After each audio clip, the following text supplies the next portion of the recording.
பாலியல் வழக்கில் தண்டனை பெற்ற முன்னாள் டிஜிபி ராஜேஷ் தாஸுக்கு லுக் அவுட் நோட்டீஸ் வழங்கப்பட்டிருக்கிறது. முழு விவரங்களை செய்தியாளர் சசிதரன் வழங்க கேட்கலாம். சசிதரன் வணக்கம். இதற்கு என்ன காரணமாக சொல்லப்படுகிறது? முழு விவரங்கள் என்ன சசிதரன்? தென் போலீஸ் எஸ்பிக்கு பாலியல் தொல்லை கொடுத்த வழக்கில் தண்டனை பெற்ற முன்னாள் டிஜிபி ராஜேஷ் தாஸுக்கு லுக் அவுட் நோட்டீஸ் விடப்பட்டிருக்கிறது. வெளிநாடு தப்பிச் செல்லாமல் இருக்க சிபிசிஐடி போலீசார் அனைத்து விமான நிலையங்களுக்கும் கொடுத்திருக்கிறார்கள். ஏற்கனவே விழுப்புரம் மாவட்டம் நீதிமன்றம் விதித்த 3 ஆண்டு சிறை தண்டனை மற்றும் மாவட்ட முதன்மை அமர்வு தண்டனையை உறுதி செய்து 2 ஆண்டையும் நிறுத்தி வைக்குமாறு சென்னை உயர்நீதிமன்றத்தில் ராஜேஷ் வழக்கு தொடர்ந்திருந்தார். தண்டனையை நிறுத்தி வைக்க மறுத்த சென்னை உயர்நீதிமன்றம் ராஜேஷ் தாஸ் மீது நடவடிக்கை எடுக்கப்பட்டது என்ன நடவடிக்கை எடுக்கப்பட்டது என்பது குறித்தான சிபிசிஐடி விரிவான அறிக்கை தாக்கல் செய்ய உத்தரவிட்டிருந்தது. தண்டனை விதித்த பின்னரும் ஏன் அவரை கைது செய்யவில்லை என சென்னை உயர்நீதிமன்றம் கேள்வி எழுப்பியிருந்தது.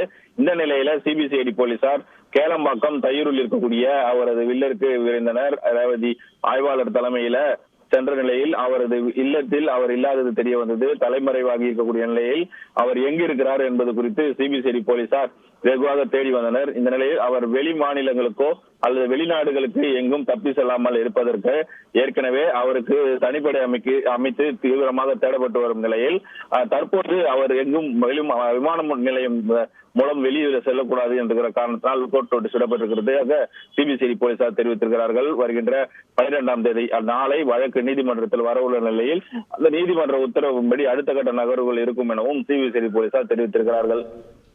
முழு விவரங்களுக்கு நன்றி சசிதரன். செய்திகளை உடனுக்குடன் தெரிந்து கொள்ள உடனே சப்ஸ்கிரைப் பண்ணுங்க.